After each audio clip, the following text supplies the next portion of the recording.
Hi, my name is Mark Russo. I'm a saxophone player, currently with the Doobie Brothers. Catch me with the Tommy Igoe Big Band. Actually, it's called the Groove Conspiracy.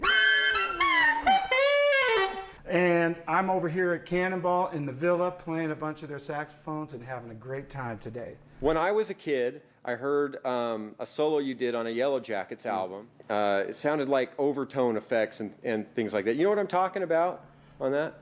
I'm not really sure, but maybe off of the spin. I mean, I don't exactly remember what I played. It was just something like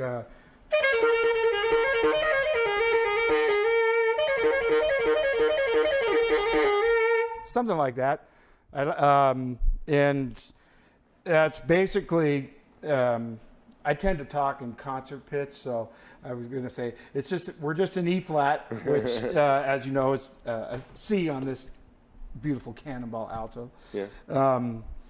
And I'm just leaving the octave key pressed the whole time, and basically playing a 1-7-5-1.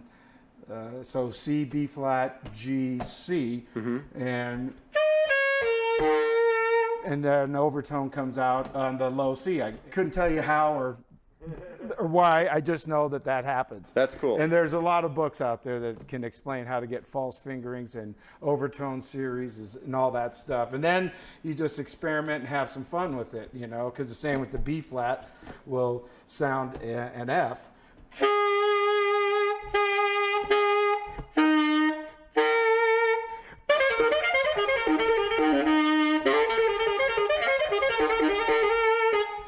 And then you just go up a half step and get into some more crazy stuff.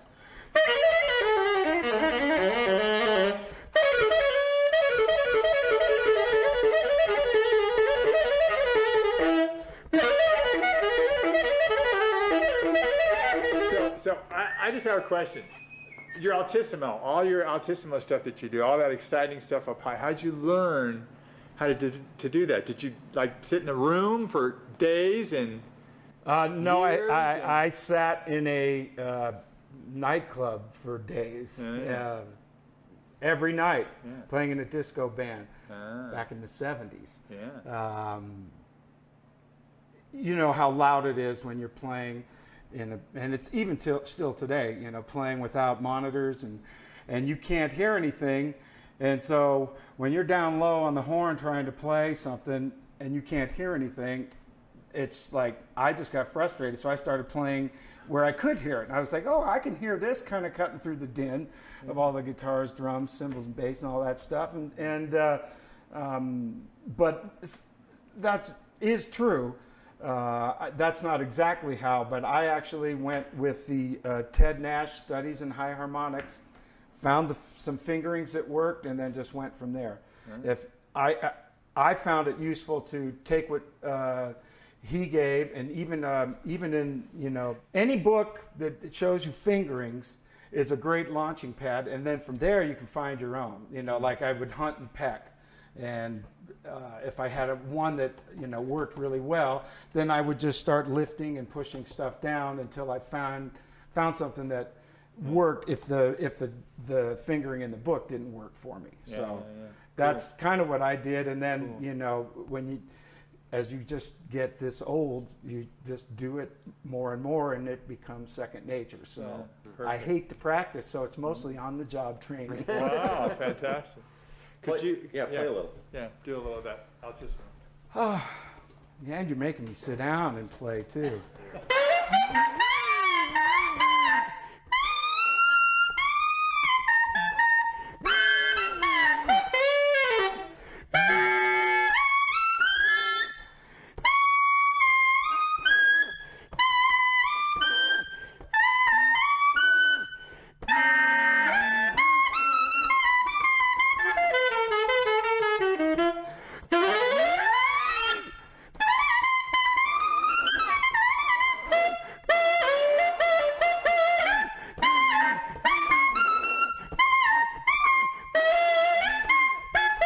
Yeah, you do want to be me. It's good to be me. I come I come to Sandy, Utah and get to play these cannonball horns. And so it's good to be me. Yeah.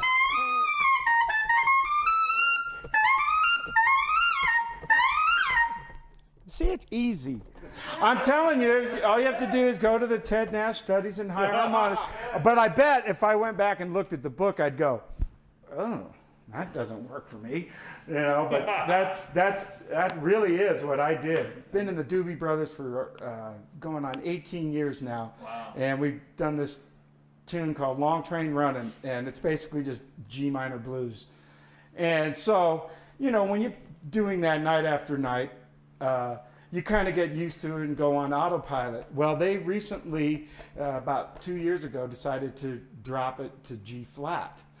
And I have never really played in G flat very often. I found that to be quite challenging. And let's see if I can do some of that. In the old key, it was really easy.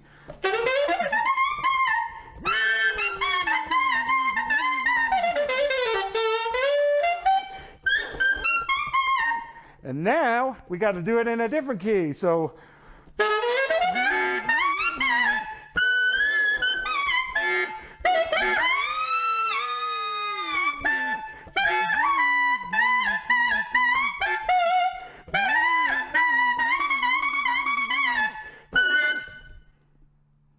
and it's, well, I can't wait till they go down a half step more.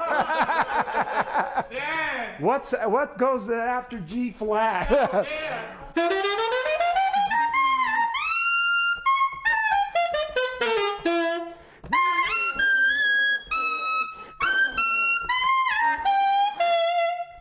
Sometimes I've been asked questions about certain sounds and styles, and like when you're playing your instrument and different things, like sometimes you can growl in the horn and get this really, you know, kind of, I don't know, rock sound. You know, so that's just humming while you're playing the note. And then, like, Junior Walker used to do this really great thing. Obviously, he's not the only sax player that ever did it, but he would, like, you do a tongue trill to make this really cool sound. I mean, I'm assuming that's how we did it. I didn't know how we did it until I figured this out, and then you just kind of go.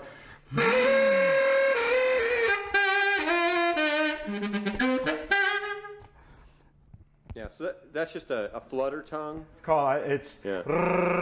Yeah. So if you do that, if you know how to do that, you can do that while you're playing. It's obviously you got to get the tongue out of the way of the mouthpiece and probably get those corners nice and tight. I don't even know. Let's see. Yeah, that's what it is.